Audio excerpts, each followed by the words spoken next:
नमस्ते, नमस्कार, आदाब, जय हिंद, भारत माता की जय, वंदे मातरम। मैं गुरु रहमान अदम्य आदि गुरुकुल और मां प्रेमा फाउंडेशन की ओर से आप तमाम बेटी और बेटों का स्वागत करते हैं। और मैं आपको बता दूं कि सबसे पहले मैं आपको एक प्राचीन भारत का पूरा सिलेबस खाका खींच दें और उसके बाद मध्यकालीन भारत का सिलेबस खाका खींचेंगे और फिर मॉडर्न इंडिया का महत्वपूर्ण खाका खींचेंगे। और इन खाकाओं की सबसे महत्वपूर्ण विशेषता होगी कि ये आपको आपके परीक्षा में जो प्रश्न आएगा उस सिलेबस से ही प्रश्न लड़ जाएगा, ये मेरा पूरा विश्वास है।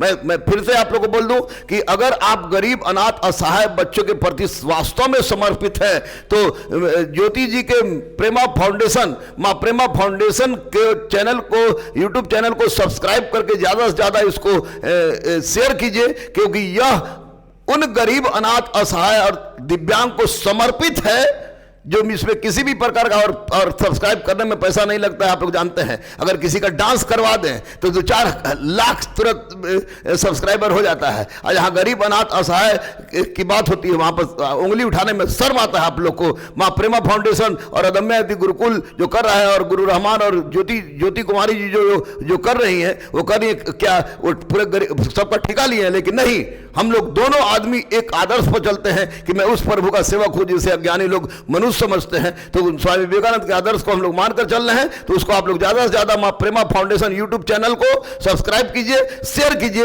अदम्य आदि गुरुकुल यूट्यूब चैनल को आप सब्सक्राइब और शेयर तो कर ही रहे हैं, और मां प्रेमा फाउंडेशन को सब्सक्राइब और शेयर कीजिए। आपके लिए बहुत हितकारी होगा और समाज के अंतिम पंक्ति में बैठे व्यक्ति के लिए हितकारी होगा। तो एक बात मैंने बता दिया था कि आपको pre history, pro history, proto history के बारे में बताया था, फिर वंश वृक्ष मैंने बताया था। उसके बाद मैंने बताया था कि प्राचीन भारत का प्रथम नगरीय सभ्यता, प्राचीन भारत का प्रथम नगरीय सभ्यता सिंधु घाटी सभ्यता है।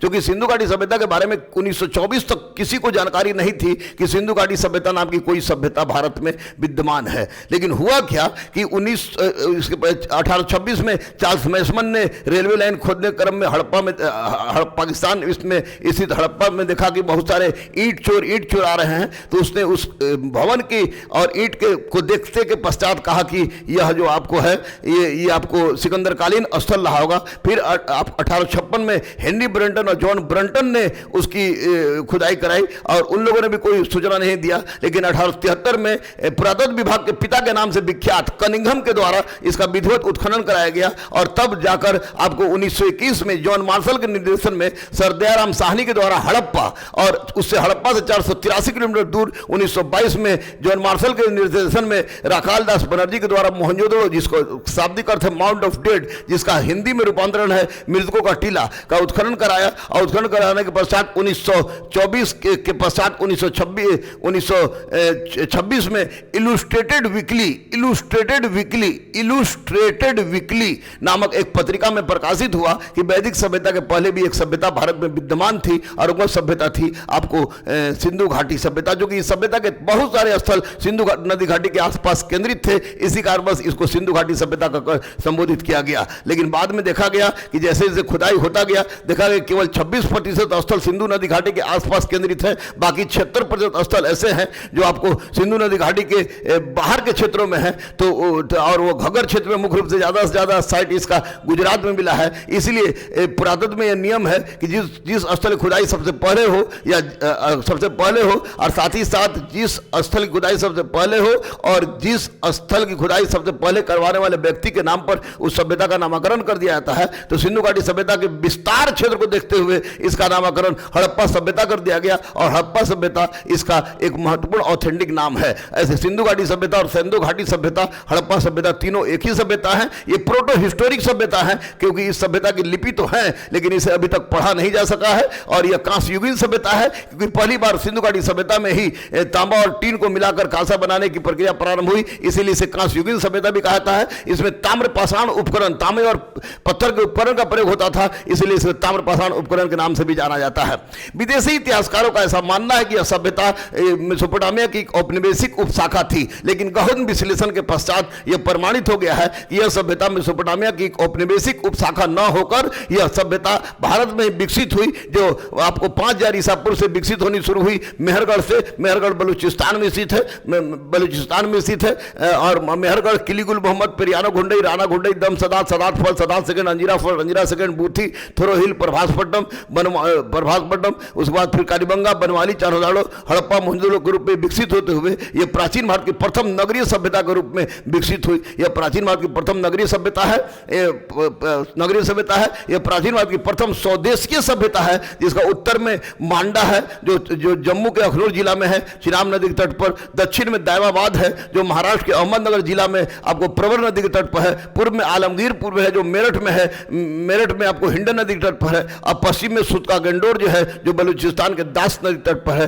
कुल 12,99,600 वर्ग किलोमीटर क्षेत्र में फैला हुआ था, जो वर्तमान में 15 लाख वर्ग किलोमीटर क्षेत्र में फैला हुआ यह सभ्यता है। इस सभ्यता की महत्वपूर्ण विशेषता है कि संपूर्ण के सारे स्थल स्पष्ट रूप से दो भागों में विभाजित थे, जिसे पूर्वी टीला और पश्चिमी टीला के नाम से जाना जाता है। और आपको यह स्पष्ट रूप से बता दें कि लोथल से केवल एक टीला मिला है, चारोदाड़ो से कोई दुर्ग अथवा टीला नहीं मिला है, कालीबंगा और धौलवीरा से 3-3 टीला मिला है। मकान बनाने के लिए कच्ची एवं पक्की ईंटों का प्रयोग होता था। कच्ची ईंटों का प्रयोग वहां होता था जहां बाढ़ आने की संभावना नहीं रहती थी, और पक्की ईंटों का प्रयोग वहां होता था जहां बाढ़ आने की संभावना बनी होती थी। एक बात बता दें कि आपको कालीबंगा पूरी तरह से कच्ची ईंटों से निर्मित था। दूसरी महत्वपूर्ण बात हम ये भी बता दें कि आपको ईंट का आकार 4:1 4:2:1 था, जो 1:2:4 था। ये आपको स्पष्ट हम कर दें। और तीसरी सबसे महत्वपूर्ण बात इसको हम आपको ये बता दें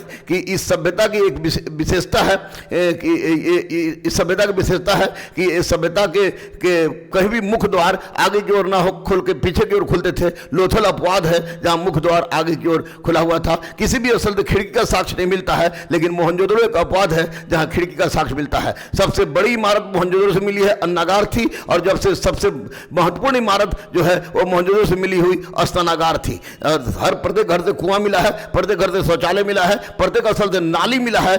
कालीबंगा से लकड़ी के नाली मिले हैं, जबकि आपको मोहनजोदड़ो से ढकी हुई नाली का साक्ष्य मिला है। सबसे बड़े आकार का ईंट भी आपको मोहनजोदड़ो से ही प्राप्त हुआ है। दूसरी सबसे महत्वपूर्ण आपको हम बात यह भी बता दें कि इस सभ्यता ग्रिड पैटर्न पर आधारित थी। सड़कें एक दूसरे को समकोण पर काटती थी। संपूर्ण सभ्यताएं त्रिभुजाकार थी। सड़कें एक दूसरे को समकोण पर जरूर काटती थी, लेकिन बनवाली अपवाद है जहां की सड़कें एक दूसरे को समकोण पर नहीं काटती थी, क्योंकि बनवाली का आकार घोड़े की नाल की तरह था। इस सभ्यता की महत्वपूर्ण विशेषता यह भी है कि इस सभ्यता के एक कृषि मूलक सभ्यता से विकसित होते होते पूर्ण रूप में नगरीय सभ्यता के रूप में विकसित हो गई। और इस सभ्यता में लाल मृद भांड, लाल मतलब लाल रेड, और मृद माने मिट्टी, भांड माने बर्तन, लाल मिट्टी के बर्तन का इसमें का लोग प्रयोग करते थे, जो कि ये एक अद्भुत सभ्यता है और एक विकसित सभ्यता थी। इसमें शौचालय की व्यवस्था थी, लाइट की भी उत्तम व्यवस्था थी। और इसी सभ्यता की एक महत्वपूर्ण विशेषता यह है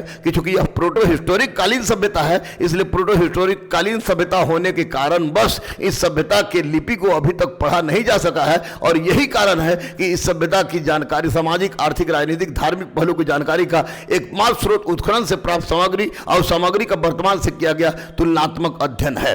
सिंधु घाटी सभ्यता के क्रम में हम लोग जो डिस्कस करेंगे नेक्स्ट एपिसोड में, उसमें उसका डिस्कस करेंगे। आपको सामाजिक इतिहास, आर्थिक इतिहास, राजनीतिक इतिहास, धार्मिक इतिहास, समाधान पद्धति, इसका पतन किन कारणों से हुआ, महत्वपूर्ण स्थल और उन स्थलों की वर्तमान में क्या स्थिति है, उन स्थलों से वर्तमान में क्या मिला है, उसका हम लोग अध्ययन करने के पश्चात हम लोग आगे बढ़ेंगे। और कल मैं लेके आऊंगा, दूसरे एपिसोड में लेके आऊंगा इस सिंधु घाटी सभ्यता के उन तथ्यों को कि जो आपको हम प्रमाणित करें कि इसकी सामाजिक स्थिति कैसी थी, इसकी राजनीतिक स्थिति कैसी थी, और फिर उसकी आर्थिक स्थिति कैसी थी, धार्मिक स्थिति कैसी थी, इसकी समाधान पद्धति क्या थी, और साथ ही साथ कौन से स्थल कहां से प्राप्त हुए हैं, किस स्थल के उत्खननकर्ता कौन थे, और किस स्थल से कौन सा चीज प्राप्त हुआ है जो महत्वपूर्ण है आपके परीक्षा के दृष्टिकोण से। फिलहाल आज इतना ही। इसी टॉपिक को आगे बढ़ाते हुए दूसरे वीडियो में मैं आपके सामने उपस्थित होगा सिंधु घाटी सभ्यता के राजनीतिक और सामाजिक इतिहास के साथ। फिलहाल लेते हैं ब्रेक आपसे, लेकिन आपको एक बात मैं बताता चलूं कि आप अदम्य यदि गुरुकुल को जिस तरह सब्सक्राइब कर रहे हैं और इसको शेयर कर रहे हैं, उसी तरह आप लोग मां प्रेमा फाउंडेशन को भी सब्सक्राइब करें। मां प्रेमा फाउंडेशन को भी यूट्यूब चैनल को सब्सक्राइब करें और ज़्यादा से ज़्यादा शेयर करें, क्योंकि ज्योति जी और हम लोगों ने मिलकर इस एक प्लान बनाया है कि हर घर में कलम से क्रांति लाएंगे, और हर घर में जब कलम से क्रांति होगी तो समाजवाद की वास्तविक परिभाषा और भारत माता की वास्तविक विजय की जो बात होगी वह चरितार्थ होगी। फिलहाल लेते हैं ब्रेक। मैं गुरु रहमान, अदम्य यदि गुरुकुल मां प्रेमा फाउंडेशन से नमस्ते, नमस्कार, जय हिंद, भारत माता की जय, Vande Mataram, Vande Mataram, Vande Mataram, I love you.